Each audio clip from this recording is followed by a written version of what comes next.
राधा वल्लभ सी हरिवंश शिवृंदावन सी वंचन। आज कार्तिक पूर्णिमा है और कार्तिक पूर्णिमा के दिन इस कथा को जरूर सुने। कार्तिक मास महात्म्य का ये 31वां अध्याय बतलाया भगवान ने प्रभु स्मरण का सरल उपाय।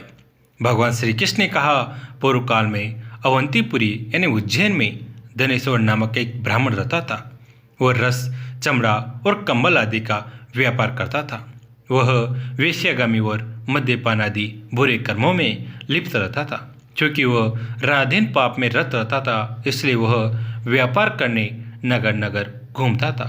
एक दिन वह क्रय विक्रय के कार्य से घूमता हुआ महिष्मतीपुरी में जा पहुंचा, जो राजा महिष ने बसाई थी। वहाँ पाप नाशिनी नर्मदा सदैव शोभा पाती हैं। उस नदी के किनारे कार्तिक का व्रत करने वाले बहुत से मनुष्य अनेक गांवों से स्नान करने के लिए आए हुए थे। धनेश्वर ने उन सबको देखा और अपना सामान बेचता हुआ वह भी 1 मास तक वहीं रहा। वह अपने माल को बेचता हुआ नर्मदा नदी के तट पर घूमता हुआ स्नान, जप और देवार्चन में लगे हुए ब्राह्मणों को देखता और विष्णु के मुख से भगवान विष्णु के नामों का कीर्तन सुनता था। वह वहाँ रहकर उनको स्पर्श करता रहा, उनसे बातचीत करता रहा। वह कार्तिक के व्रत की उद्यापन विधि तथा जागरण भी देखता रहा। उसने पूर्णिमा के व्रत को भी देखा कि व्रती ब्राह्मणों तथा गौओं को भोजन करा रहे हैं, उनको दक्षिणा आदि भी दे रहे हैं। उसने नित्य प्रति भगवान शंकर की प्रसन्नता के लिए होती दीपमाला भी देखी। त्रिपुर नामक राक्षस के 3 पुरों को भगवान शिव ने इसी तिथि को जलाया था, इसलिए शिव जी के भक्त इस तिथि को दीप उत्सव मनाते हैं। जो मनुष्य मुझ में और शिव जी में भेद करता है, उसकी समस्त क्रियाएं निष्फल हो जाती हैं। इस प्रकार नर्मदा तट पर रहते हुए जब उसको एक महाव्यतीत हो गया, तो एक दिन अचानक उसे किसी काले सांप ने डस लिया। इससे वो विह्वल होकर वो भूमि पर गिर पड़ा। उसकी यह दशा देखकर वहाँ के दयालु भक्तों ने उसे चारों ओर से घेर लिया और उसके मुंह पर तुलसी दल मिश्रित जल के छींटे देने लगे। जब उसके प्राण निकल गए, तब यमदूतों ने आकर उसे बांध लिया और कोड़े बरसाते हुए उसे यमपुरी ले गए। उसे देखकर चित्रगुप्त ने यमराज से कहा, इसने बाल्यावस्था से लेकर आज तक केवल बुरे कार्य ही किए हैं। इसके जीवन में तो पुण्य का लेस मात्र भी दृष्टिगोचर नहीं होता। यदि मैं पूरे 1 वर्ष तक भी आपको सुनाता रहूं, तो भी इसके पापों की सूची समाप्त नहीं होगी। ये महापापी हैं, इसलिए इसको 1 कल्प तक घोर नरक में डालना चाहिए। चित्रगुप्त की बात सुनकर यमराज ने कुपित होकर कालनेमी के समान अपना भयंकर रूप दिखाते हुए अपने अनुचरों को आज्ञा देते हुए कहा, हे प्रेत सेनापतियों, इस दुष्ट को मुग्धरों से मारते हुए कुंभीपाक नामक नरक में डाल दो।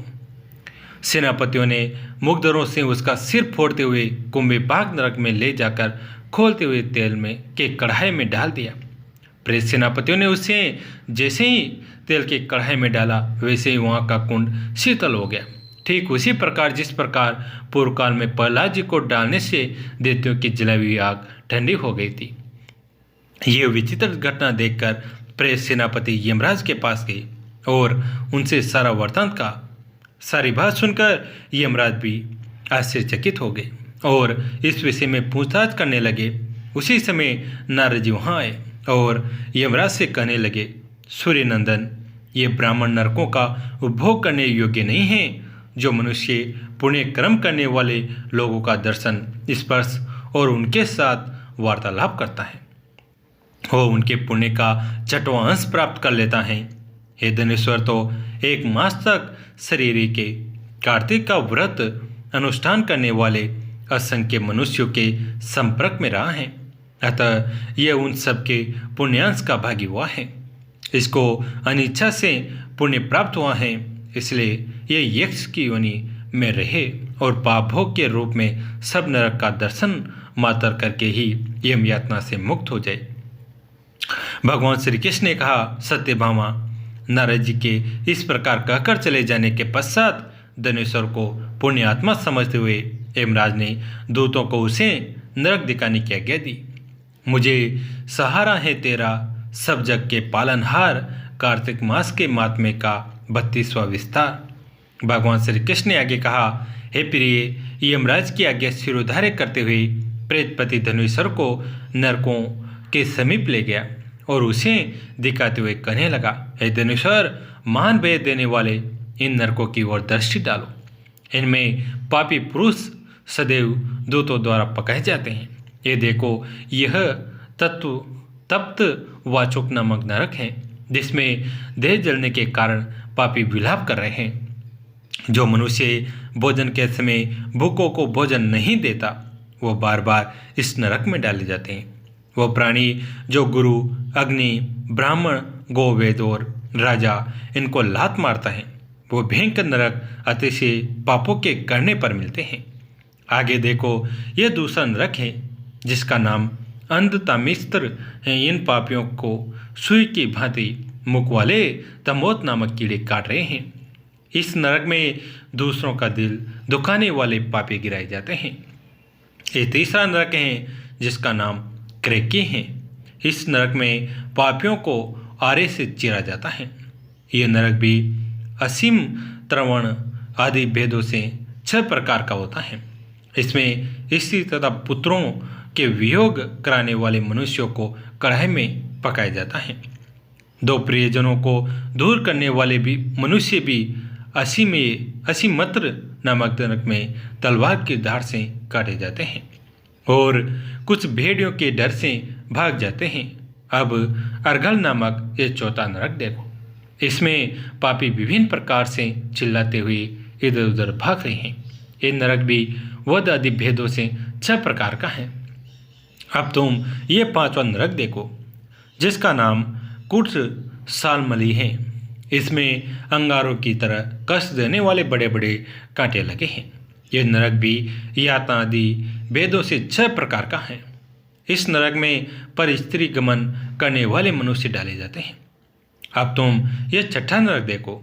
उल्वन नामक नरक में सिर नीचे करके पापियों को लटकाया जाता है।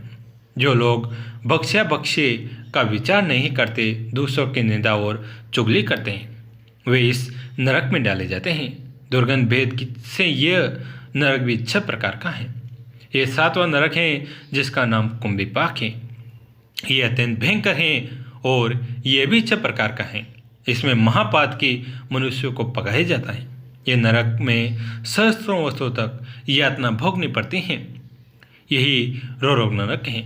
जो पाप इच्छा रहित किए जाते हैं वो सुखे, और जो पाप इच्छा पूर्वक किए जाते हैं वो पाप आदर कहलाते हैं।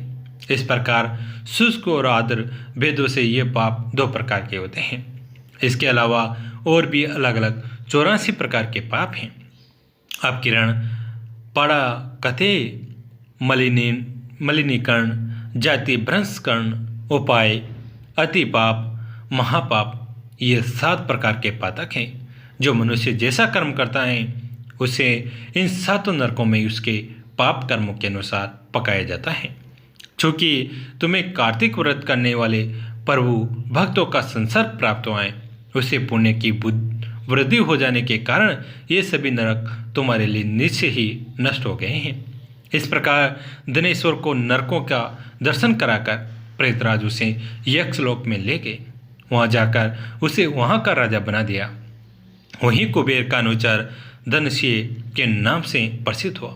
बाद में महर्षि विश्वामित्र ने उसके नाम पर तीर्थ बनवाया था। कार्तिक मास का व्रत महाफल देने वाला है। इसके समतुल्य अन्य कोई दूसरा पुण्य कर्म नहीं है। जो भी मनुष्य इस व्रत को करता है तथा व्रत करने वाले का दर्शन करता है, उसे मोक्ष की प्राप्ति होती है। दया दृष्टि कर हृदय में भवभक्ति उपजाओ, 33वां अध्याय लिखूं, कृपा दृष्टि बरसाओ। सूजी ने कहा, इस प्रकार अपनी अत्यंत प्रिय सत्यभामा को एक कथा सुनाकर भगवान श्री कृष्ण संध्या पोषण करने के लिए माता के घर में गए। यह कार्तिक मास का व्रत भगवान विष्णु को अति प्रिय है तथा भक्ति प्रदान करने वाला है। रात्रि जागरण, प्रातःकाल का स्नान, तुलसी वट सिंचन, उद्यापन और दीपदान, ये 5 कर्म भगवान विष्णु को प्रसन्न करने वाले हैं, इसलिए इनका पालन अवश्य करना चाहिए। ऋषि बोले, भगवान विष्णु को प्रिय, अधिक फल की प्राप्ति कराने वाले, शरीर के प्रत्येक अंग को प्रसन्न करने वाले कार्तिक मास में आपने हमें बताया।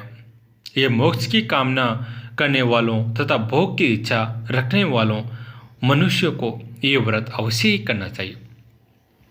इसके अतिरिक्त हम आपसे एक बात पूछना चाहते हैं कि यदि कार्तिक मास का व्रत करने वाला मनुष्य किसी संकट में फंस जाए, या वो किसी वन में हो, या वर्ती किसी रोग से ग्रस्त हो जाए, तो उस मनुष्य को कार्तिक व्रत को किस प्रकार करना चाहिए?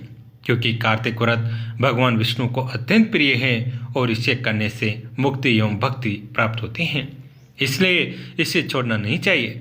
श्री सूत जी ने इसका उत्तर देते हुए कहा, यदि कार्तिक का व्रत करने वाला मनुष्य किसी संकट में फंस जाए, तो वह हिम्मत करके भगवान शंकर या भगवान विष्णु के मंदिर जो भी पास हो, उसमें जाकर रात्रि जागरण करे।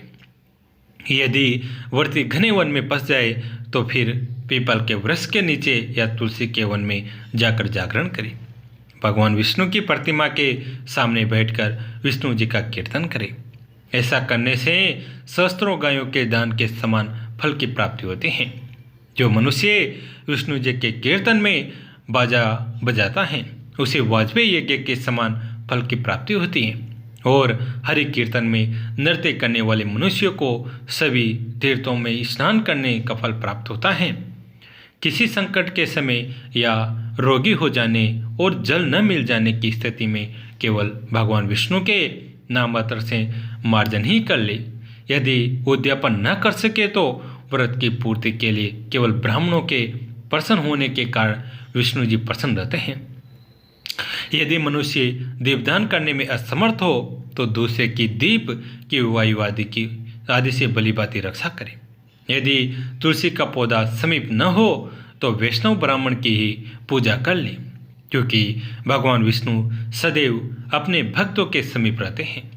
इन सब के न होने पर कार्तिक का व्रत करने वाला मनुष्य ब्राह्मण, गो, पीपल और वटवृक्ष की श्रद्धापूर्वक सेवा करे। शौनकादि ऋषि बोले, आपने गो तथा ब्राह्मणों के समान पीपल और वट वृक्ष को बताया है, और सभी वृक्षों में पीपल तथा वट वृक्ष को ही श्रेष्ठ कहा है। इसका कारण बताइए। सूत जी बोले, पीपल भगवान विष्णु का और वट भगवान शंकर का स्वरूप है। पलाश ब्रह्मा जी के अंश से उत्पन्न हुआ है, जो कार्तिक मास में उसके पत्तल में भोजन करता है, वह भगवान विष्णु के लोक में जाता है। जो इन वृक्षों की पूजा, सेवा एवं दर्शन करते हैं, उनके सभी पाप नष्ट हो जाते हैं। ऋषियों ने पूछा, हे प्रभु, हम लोगों ने के मन में एक शंका है कि ब्रह्मा, विष्णु और शंकर वृक्ष स्वरूप क्यों हुए? कृपया आप हमारी इस शंका का निवारण कीजिए। सूत जी बोले, प्राचीन काल में भगवान शिव तथा माता पार्वती विहार कर रहे थे। उस समय उनके विहार में विघ्न उपस्थित करने के उद्देश्य से अग्निदेव ब्राह्मण का रूप धारण करके वहां पहुंचे। विहार के आनंद के वशीभूत हो जाने के कारण कुपित होकर माता पार्वती ने सभी देवताओं को शाप दे दिया। माता पार्वती ने कहा, हे देवताओं, विशेष सुख के कीट पतंगे तक अनभिज्ञ नहीं है। आप लोगों ने देवता होकर भी उसमें विघ्न उपस्थित किया, इसलिए आप सभी वृक्ष बन जाओ। सूत जी बोले, इस प्रकार कुपित पार्वती जी के शाप के कारण समस्त देवता वृक्ष बन गए। यही कारण है कि भगवान विष्णु पीपल और शिव जी वट वृक्ष हो गए। इसलिए भगवान विष्णु का शनिदेव के साथ योग होने के कारण केवल शनिवार को ही पीपल को छूना चाहिए, अन्य किसी भी दिन नहीं छूना चाहिए। जय श्री राधे श्याम। कैसी लगी आज की कथा? अगर अच्छी लगी तो इसे अपने दोस्तों के साथ, फैमिली के साथ शेयर जरूर करें। कहानी अंत तक सुनने के लिए आप सभी का तहे दिल से धन्यवाद।